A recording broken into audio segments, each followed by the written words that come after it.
Greetings. You are listening to the RF Fitness Podcast, the show where I yell about fitness, fatherhood, fantasy gaming, and everything else in between. But who am I? Why, I'm your host, Rob Finlayson, certified older brother, fitness coach, and generally intense person. Topic this week is the intensity question. During last week's listener questions episode, one thing really stuck out to me in my brain, and that was a question surrounding session intensity, workout intensity. A couple people had the same questions about it. I talked about it in the episode at some length, and I've even covered it in previous shows, but it comes up enough and is definitely an issue that is important enough as an aspect of your fitness practice that I think it really bears deeper explanation. So, here we go. So the question basically is, how do I know? How do I know it's intense enough? How do I know I'm applying myself enough? If I feel like I can do more, should I do more? Sometimes I feel like I could have done more. It's these questions of like, do I do more reps? Do I do more weights? Do I do more sets? Like, what's the answer here? And like a lot of things in fitness and many other pursuits, the answer is, it depends. But generally, okay, so I'm going to give you the super duper short answer right off the top. So you could turn off the episode after this. If you have to ask if this was intense enough, it probably wasn't. That's my bumper sticker answer. But let's dig it a little bit deeper so I don't have to just leave you guys with like a one sentence answer to a multi-sentence question. So as always, whenever I do one of these deeper dive episodes, we're going to do my favorite thing in the world and define a term. Hooray! What is intensity? What are we trying to measure when we talk about intensity? Sometimes we're measuring tonnage, like total amount of weight moved throughout the session. Sometimes we're talking about calories burned over the course of the session. I personally don't like that very much as a metric of intensity or success, and for a lot of reasons. The Discord is blowing up. People keep talking about blood on the clock tower.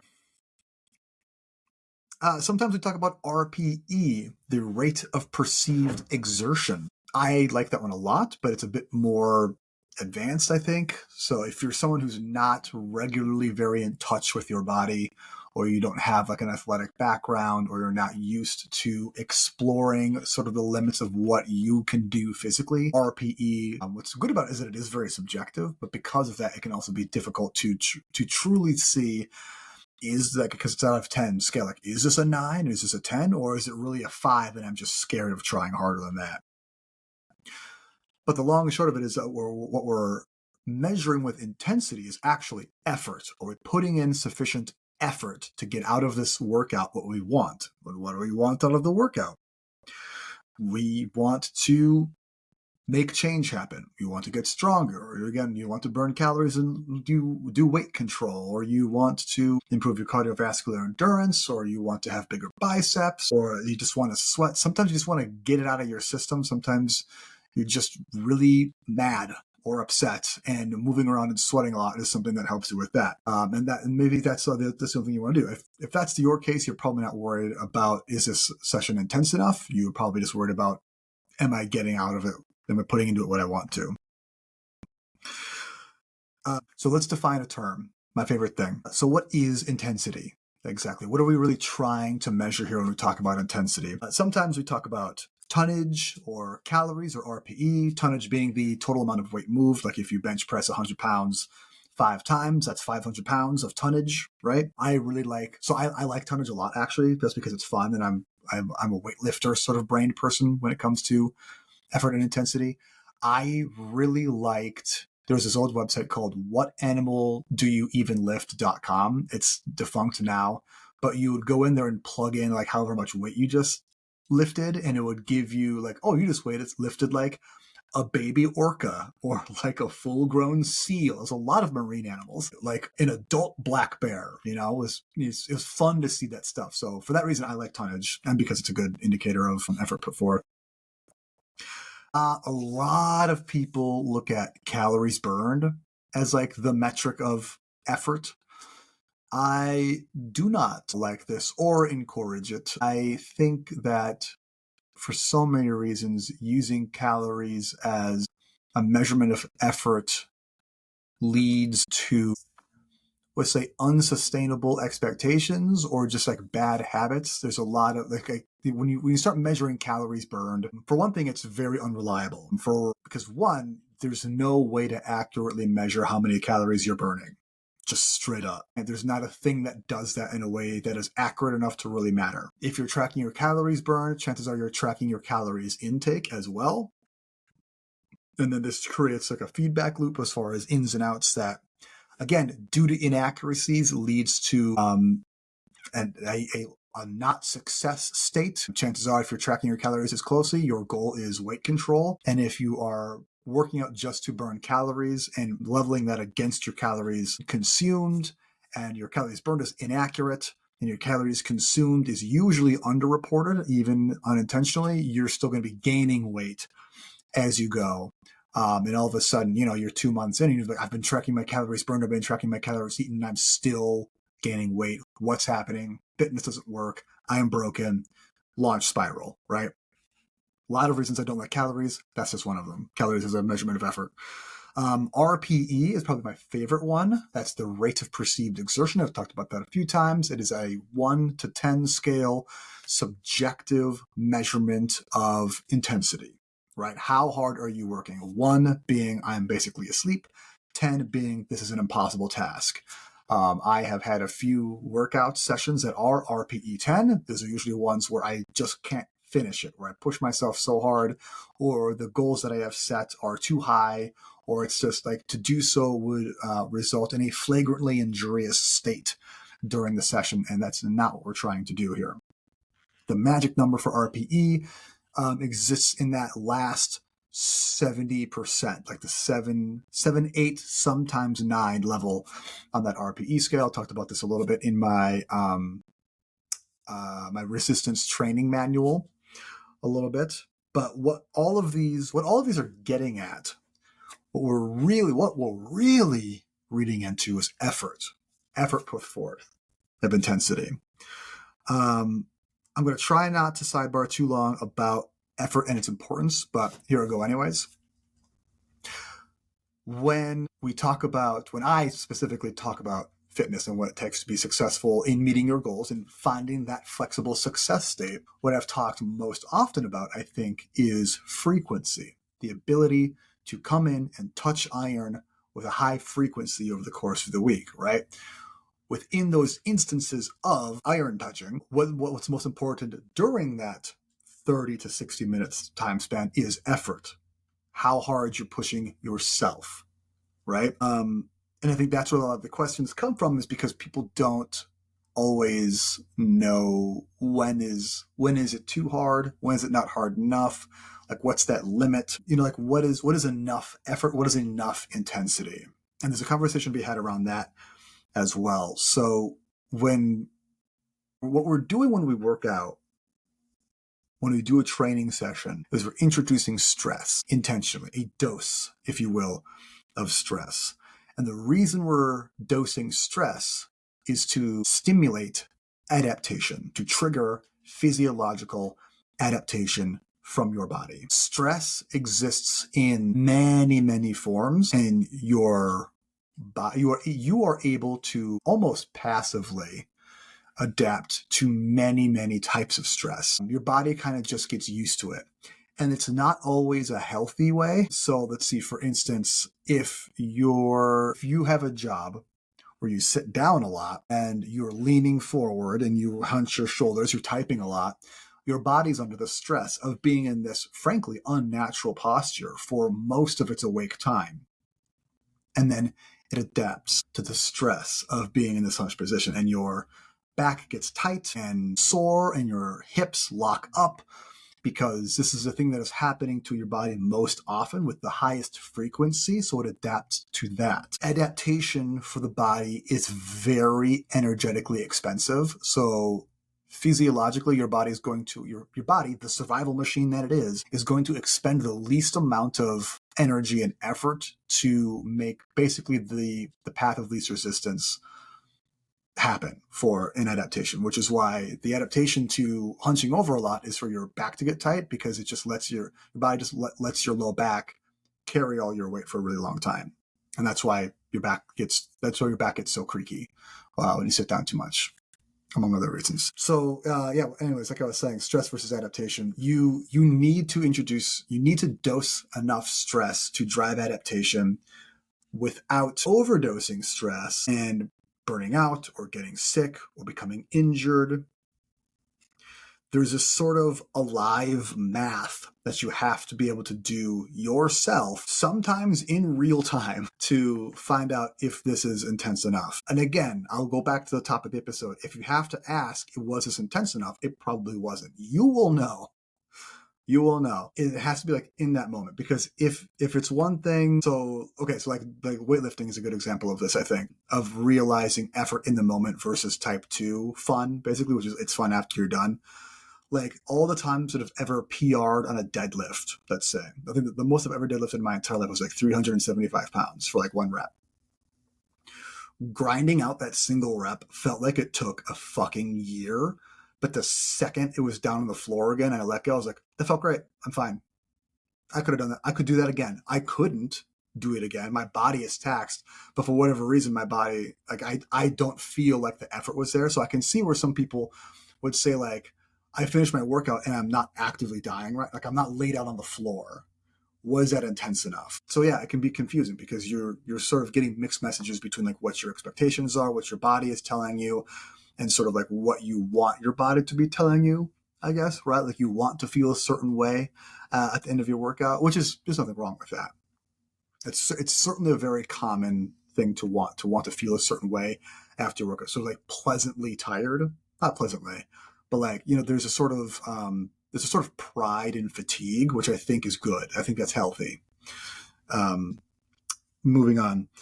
If you are training, if you're dosing yourself with stress and you do it with frequency and you're not seeing change or not feeling change, it's not enough. It has to be enough to drive adaptation. It has to be intense enough that your body is shocked in a way, and it has to be frequent enough that your body realizes this isn't stopping. This isn't going away. We need to figure this out. We need to do something. I had a really good line about this. What was it? We need to do something. Any physiological change is energetically expensive for your body to maintain. Healing a cut, growing taller, making muscles bigger and stronger, shedding fat stores, all come at energetic cost. And your body, like a Republican legislator, seems so concerned with cost alone that it does not weigh the benefits to a change in the face of mounting demands. There you go. Who writes this stuff? Probably a handsome genius. So yeah, if you're not seeing changes, if you're not seeing results, there's a lot of reasons for that. One of the reasons often in people who train by themselves is it feels shitty to say a lack of effort, right? We'll say a deficiency of intensity, right? You're not lifting heavy enough, or honestly, you're probably just not lifting heavy enough. That's the most often culprit. That's the most common culprit, is you're just not lifting heavy enough. Because I did 35 reps and I'm not feeling anything. Well, yeah, you shouldn't be able to do 35 reps in a row if you're generally speaking, very generally speaking. 35 reps in a row for me, for kettlebell swings or something, that's kind of a different story. I'm chasing something different with that sort of modality. If you're doing like a leg press, 35 reps in a row, you shouldn't be able to do that. That's not what we're here to, sis. That's not what we're here for.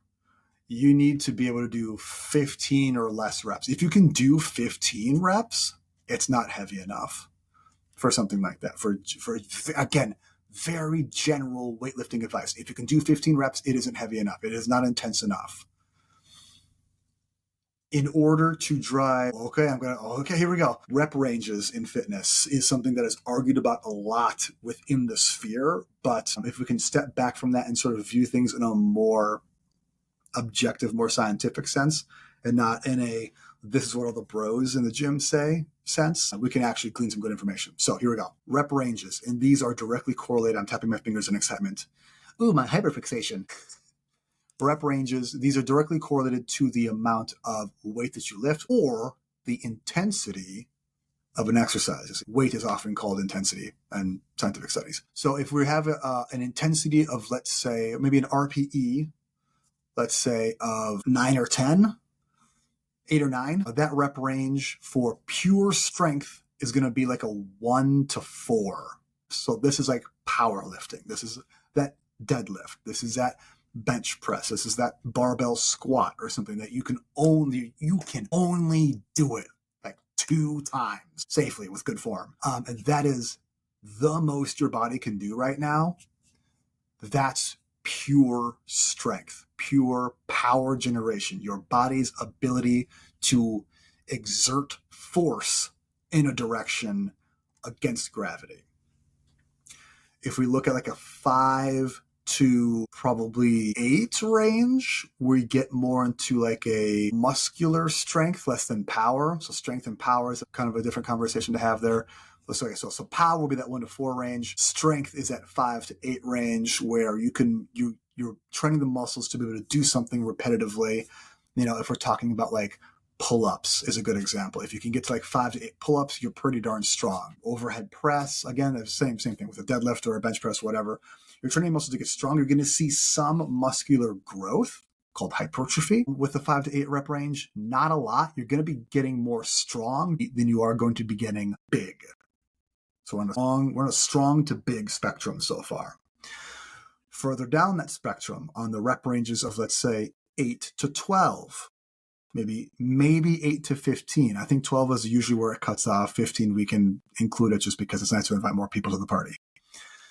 On the 8 to 12 rep range, we are looking at more pure hypertrophy, so muscle growth, bodybuilding, right? Lots of reps at a weight that you can do it at. So usually you'll hear people say higher reps at a lower weight is the way that seesaw works. But I think that we need to talk about that a little bit as well, that language, because when I say lower weights, what I don't mean is like 5 pounds. If we're doing a bicep curl, if I say we want to do a bicep curl for hypertrophy, to grow your bicep, to get big strong arms, you do higher reps with, quote, lower weights. And I don't mean lower weights as in you're going to hold 5 pounds in each hand and do 15 reps.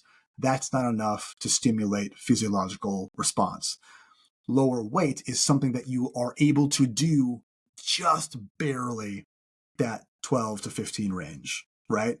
And I say that's a lower weight because it is lower than the amount of weight you would do for like your single deadlift, which is 300 something pounds, as an example.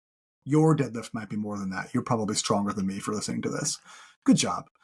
But like I'm not deadlifting the same amount that I'm bicep curling, and I'm certainly not bicep curling the same amount that I'm deadlifting, right? So that's what I mean by, quote, lower weights, end quote. And if we're looking at something that's like 12, 15 plus reps, like we stop counting after 15 essentially for like rep ranges that matter, that becomes like muscle endurance. So then it's almost cardio, not exact cardio. This is what I'm talking about with the kettlebell swings thing. One of the reasons that I love kettlebell, specifically the swing, is that when you do it with a heavy enough weight, when the weight is heavy enough to matter, and you do it for 10, 15, 20, 25, 30, 50 reps at a time. I've done century swings where I've done 100 unbroken swings. That is everything. That's muscle strength. That's power generation. That's more ballistic power. That's a whole other conversation about kettlebells. It's a shit ton of endurance, and it's guts is really what when we get to like 20 rep range, we're not training anything except for just like grit and guts at that point. It's just like, can you dig deep, dog, and like can you get that bone and get that dog in you? That's what we're training. That's the 20 plus rep range. The century swing, by the way, is really hard, but very, very cool to do. It's exceedingly boring to watch. So you're not going to see a lot of people do it on like Instagram or YouTube or whatever. But if you can accomplish it, I mean, from personal experience, it's awesome. I've done it with a 53 pounder and a 71 pounder as well. Did 100 consecutive swings with my 71 pound kettlebell. And when you're done, your ass is on fire for like 2 days. But like my conditioning was never better than when I was able to do that. And I was not running or doing HIIT. Or I do this, I'm HIIT, like I hate it so much. It's fine. Obviously, I have my biases. But I wasn't doing this stuff. I was doing kettlebell work and jujitsu, and my conditioning was like through the fucking roof. My gas tank was bottomless. Because when you can do 100 consecutive swings with 71 pounds, like no one else is going to be able to make you tired at that point without your permission, essentially, which is pretty cool. I digress. All the way back. Remember when I said I wasn't going to sidebar too hard about effort? Welcome to ADHD, everyone. No, if you're not seeing a change, it's not intense enough. If you have no energy, you're probably going too hard. So, like I talked about, like burnout. When we dose stress, there is this sweet spot in the middle of where you feel nothing. I feel nothing. If you feel nothing, it's not intense enough, right? There's not enough effort being expended here for your body to say, "Ooh, something happened to me." On the other end of that spectrum, on the other end of that seesaw, you've done too much. There's an RPE of like 9 or 10. You've overdone it. You've overreached, perhaps. You have EIO. You have too much time needed for recovery at that point. If it takes you like a full week to recover from something, chances are either one, you have in fact overdone it, maybe to the point of injury, maybe not. That's very case to case. I've been sore for like a week to 10 days and not been injured, but it's just like it's hard for me to do things anymore. More likely, though, if you need an extended period of time, you are just deconditioned to whatever that amount of challenge was, and you need to scale it back a little bit and then build yourself back up to the thing you tried that gave you 10 days of soreness. So again, for me, from practical experience, I think I talked last week or 2 weeks ago about barbell squats and how they just absolutely trash my legs for like a week at a time if I do them. This is because I always overdo it on squats because I like to push myself and I enjoy the feeling of fighting against the weight for lots of reps because I like training for power and strength and grit and guts, but I don't like training for hypertrophy. So it's either like a 4 to 8 rep range or I'm doing like 15 plus, and there's not a whole lot that I do in between, which is a me thing, not a you thing. But anyways, I do a workout like that, and then my legs are thrashed for a day. And what I should have done is probably like 3 sets of 10 at a much lower weight than I was doing it for. Less total volume, less tonnage overall. I overdid it on tonnage. And then I couldn't sit on the potty right for like 4 days, and that was hard. So what's the sweet spot? The good news is it exists and there is a way to find it, but I'm going to tell you more about that after this ad break. Gosh, I feel really achy today and tired as heck. I know I should exercise more, but I just can't seem to make the time and wouldn't know what to do if I could. What if I just waste my time, or worse, hurt myself? And diet? Forget about it. The kids only eat fruit paste and pistachios this week, so I'm hanging on by a dang thread. I wish I could offload all the mental load to someone with over a decade of experience helping burnt-out parents like me make small changes that lead to big differences.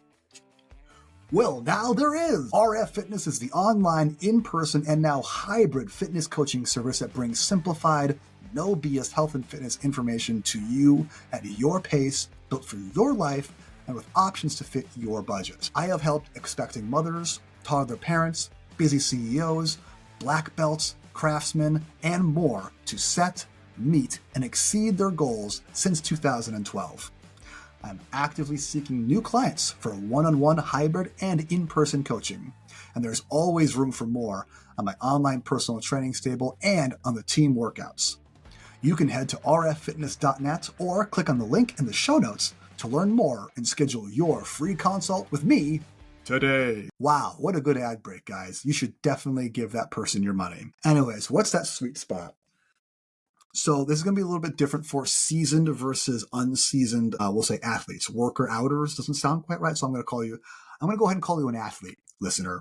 Congratulations, you've done it again. If you are a seasoned athlete, chances are you are more familiar with gauging your own RPE and maybe even some periodization. In-season, out-of-season level of intensity. If you are a seasoned athlete, chances are you have a athletic hobby or sport that you play, even if it is just weightlifting. So that's a different conversation. If you're a seasoned athlete, I'm going to talk to you differently than I'm going to talk to someone who is maybe an unseasoned athlete, someone who doesn't do this for the better part of their entire life, right? That's my unseasoned folks. That's probably you, listener. Okay, so here's the thing. I'm going to real talk you a little bit, guys. Are you ready for this? I say this to you out of love. You cannot be forever risk-free. I've noticed in a lot of people who work out by themselves or are not very used to it, for good reason, tend to be risk-averse when it comes to the level of intensity that they set for themselves in a self-led session. And that makes sense. You hear horror stories, you see it with other people who work out. Maybe it's even happened to you where you do get burnt out, sick, even injured, and it hurts. And being hurt is scary, and you don't want to be scared. Being scared is not good. Soreness and fatigue can be scary. So even if you do everything right, you still get really tired, you still get very sore, and that is unpleasant, and that is frightening. So we need to look for, that RPE, the rate of perceived exertion, of like a 7 to 8. We're looking for like a 70 to 80% max effort. Now, that doesn't necessarily mean that you have to, at some point, go out there and find what your max effort is. But I think that would be very helpful to find some. It doesn't have to be like a workout where you just do push-ups until you can't anymore, although I think that's a pretty safe one, or do bodyweight squats until you can't anymore. Although, again, I think that would be a very good way to measure that sort of intensity. There's a lot of protocols for measuring capacity, right? The ones that I really like are, if we're doing more of a traditional weightlifting sort of approach here, is like a calculated 1 rep max. So if you're someone who does bench press or squats or what have you, you can find these online for free all over the place. There's a bazillion apps that are free as well, where you do a lift, let's say a bench press. I bench press 100. I try to see how much I can do until I get to my RPE of like 9, maybe a 10. This is something good to do when you have someone else with you to be a spotter. Ideally, this person also knows a little bit about weightlifting too, so they can kind of check your form and stuff like this, but I digress. And then you work to find your 1 rep max by, let's say I have 100 pounds, I bench press it, 6, 7, 8, 9, 10 reps, and you got to rack it up. You go into your thingy, you know what, I'm going to do it right now. Boom, I'm going to say 1 rep max calculator, Google auto feeds, strengthlevel.com. This is the exact website I've gone to many times. Lift, we've done 100 pounds, and I did 10 reps. Calculate 1 rep max. Percentage of 1 rep max. 100% would be 133.3 pounds. I can do 1 rep of that. Generally, our working weight is going to be between like 70 and 80%, which for this bench press for me would be 93.3 pounds to around 106.7 pounds. So that puts us in that 8 to 12 rep range. If I'm looking for more of that like power, like I said, if we do like a 95% 1 rep max, that's 126 pounds. I can do, according to the math here, I can do 2 reps or 4 reps of 120 pounds. Now, there's a whole way to sort of like measure sets and weights and stuff like this. If you are someone who likes apps and self-guided things, Strong Lifts 5x5 is a really good starting place for this. You can find a ton of information for that online. I believe there's an app as well that has like a whole program built into it. That's probably a premium one. You got to pay a little bit for it. But honestly, for what you get out of it, it's going to be a good deal. Obviously, you could hire a coach who has been doing what I do for as long as I have been doing it. And we know how to help you find that out. And it's 1 rep max is good because it's very concrete. It's very numerical. It's highly quantitative. The only qualitative or subjective part of it is like, how hard are you actually pushing to get that calculation set, right? To get that data set.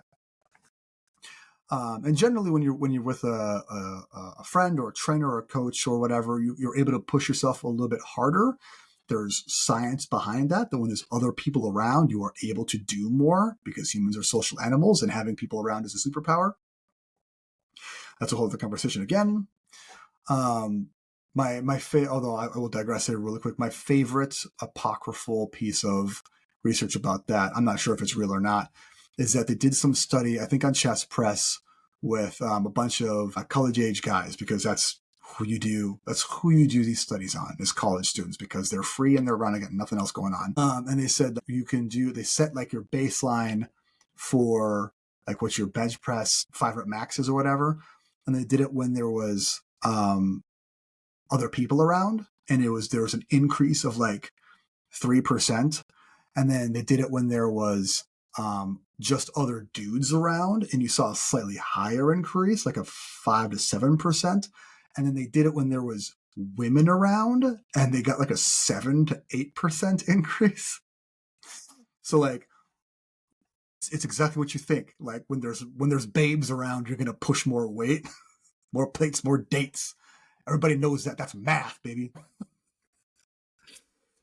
Anyways, so yeah, looking for the RPE of 7 to 8, guys. A good way to measure that is with your 1 rep max calculation on any given lift. If you're doing something like kettlebell training, you don't really do a 1 rep max calculator because it's just kind of not the nature of how it works. You don't have an adjustable weight set. There you would do something, and then again, we're getting more into testing your performance, which is something I also covered in the last episode. Measuring performance of success rather than something else that your body is like passively doing, more so like what you are making your body do. There's a whole conversation about Cartesian duality coming up here in future episodes, where like if you do, how many swings can you fit into 5 minutes? That's one of my favorites. Or like how many overhead presses can you do with your non-dominant side before it just gives out?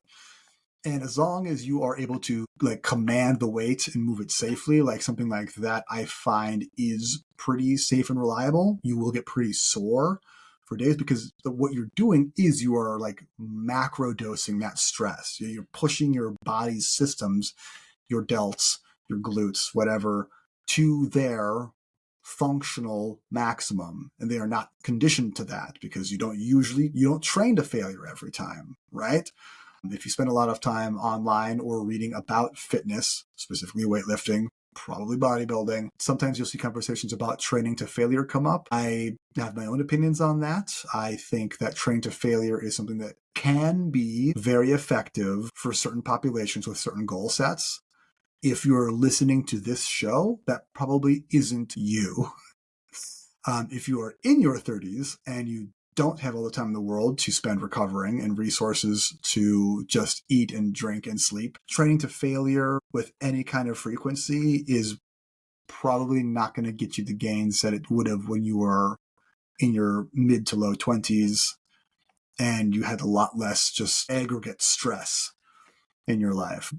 As we tend to get older, we tend to collect stress sources. And like I said before, your body can adapt to many kinds of stress, but it can only adapt to so much stress at a time.